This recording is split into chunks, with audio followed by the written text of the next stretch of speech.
बिहार विधानसभा चुनाव 2025 से पहले मुकेश सहनी ने एक बड़ा दांव खेल दिया है और दांव ऐसा कि भारतीय जनता पार्टी समेत जनता दल यूनाइटेड और राष्ट्रीय जनता दल तमाम राजनीतिक पार्टियों का टेंशन जो है वो बिहार में बढ़ जाएगा। अब मुकेश सहनी ने ऐसा कौन सा दांव खेल दिया है जिससे जनता दल यूनाइटेड, भारतीय जनता पार्टी और राष्ट्रीय जनता दल सबकी परेशानी बढ़ जाएगी। और उसके अलावा मुकेश सहनी ने 2 दिन से लगातार चल रहे खबरों पर भी अब विराम लगा दिया है और वो ये बता दिए हैं कि अब वो भारतीय जनता पार्टी या एनडीए के साथ जाने वाले हैं या नहीं। इन सभी मुद्दों पर विस्तार से बात करेंगे और आपको बताएंगे, लेकिन उससे पहले आप हमारा परिचय जान लीजिए। नमस्कार, मेरा नाम वेद प्रकाश है। आप जनता जंक्शन देखना शुरू कर चुके हैं और कैमरे के पीछे हैं विशाल।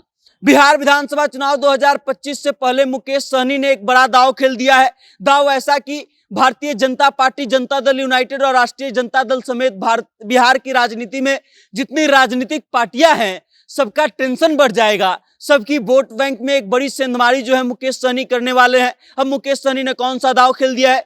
तो दरअसल मुकेश सहनी ने इस बात का घोषणा कर दिया है कि आने वाले बिहार विधानसभा चुनाव 2025 से पहले जो है वीआईपी पार्टी को जितनी भी सीटें मिलेंगी उन सीटों का 33% जो कैंडिडेट होगा वो अति पिछड़ा वर्ग से आएगा। मतलब ये कि अगर वीआईपी पार्टी 100 विधानसभा सीटों पर चुनाव लड़ती है तो उसमें से 33% सीट यानी कि 33 सीट जो है वो वीआईपी अति पिछड़ा से वर्ग से आने वाले लोगों को देगी। और इस कारण से ये कयास लगने लगा है कि वीआईपी और मुकेश सहनी मिलकर के अति पिछड़ा वर्ग के वोट बैंक में एक बड़ी सेंधमारी करेंगे, जिस कारण से राष्ट्रीय जनता दल यूनाइटेड, भारतीय जनता पार्टी समेत बिहार की तमाम राजनीतिक दलों का टेंशन बढ़ जाएगा।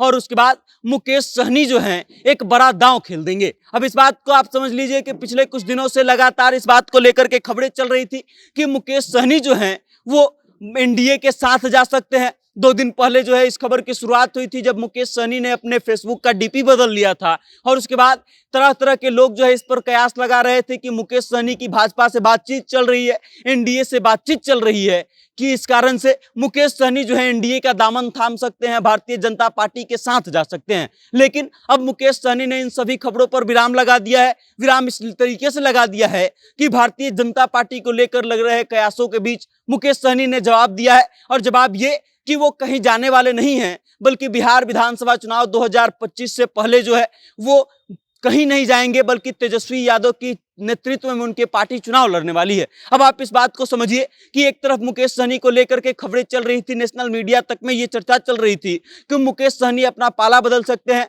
और जल्दी ही मुकेश सहनी इस पर स्पष्टीकरण देते हैं और ये कहते हैं कि बिहार विधानसभा चुनाव 2025 जो है वो तेजस्वी यादव के नेतृत्व में लड़ेंगे। उसके अलावा मुकेश सहनी ये भी कहते हैं कि वो उनका निषाद आरक्षण को लेकर के उनकी मांग जो है लंबे समय से चल रही है और इसके लिए वो कुछ भी करेंगे, इसके लिए वो लगे रहेंगे और फिलहाल भारतीय जनता पार्टी के साथ जाने का कोई सवाल नहीं बनता है। मुकेश सहनी ने अति पिछड़ा वर्ग को 33% वोट सीट देने का दावा करके इस बात का दम भर दिया है कि अब अति पिछड़ा समुदाय के लोगों को एक नया पार्टी मिल गया है, एक नई राजनीतिक समीकरण मिल गई है। आप इस बात को समझिए कि अभी अति पिछड़ा वर्ग को साधने के लिए राष्ट्रीय जनता दल, भारतीय जनता पार्टी और जनता दल यूनाइटेड जो है लगातार मेहनत कर रही है, लगातार तैयारी कर रही है और मुकेश सहनी ने एक बड़ा दांव खेल दिया है जिससे उनके पार्टी का वोट प्रतिशत जो है बढ़ने का उम्मीद लगाया जा रहा है। अब इसका क्या फायदा होगा आने वाले विधानसभा चुनाव में ये तो वक्त बताएगा, लेकिन मुकेश सहनी का ये दांव जो है बहुत सारे राजनीतिक पार्टियों का नींद उड़ा देगा और बहुत सारे राजनीतिक पार्टियों के लिए मुश्किल खड़ी कर देगी। तेजस्वी यादव की राष्ट्रीय जनता दल के लिए भी एक बड़ी मुश्किल हो सकती है, क्योंकि वीआईपी पार्टी का वोट प्रतिशत बढ़ेगा तो वीआईपी पार्टी जो है अपने आप को मजबूत करेगी और मजबूत होने के बाद जो है वो और ज्यादा सीटों की डिमांड कर सकती है। बाकी इस खबर को लेकर के आप क्या सोचते हैं? मुकेश सहनी के द्वारा किए गए इस दावे को लेकर के आप क्या सोचते हैं और आपको क्या लगता है कि मुकेश सहनी ने जो दांव खेला है वो कितना सही है? अपनी राय कमेंट के माध्यम से उन तक भेजिएगा जरूर और देखते रहिएगा जनता जंक्शन। बहुत बहुत धन्यवाद।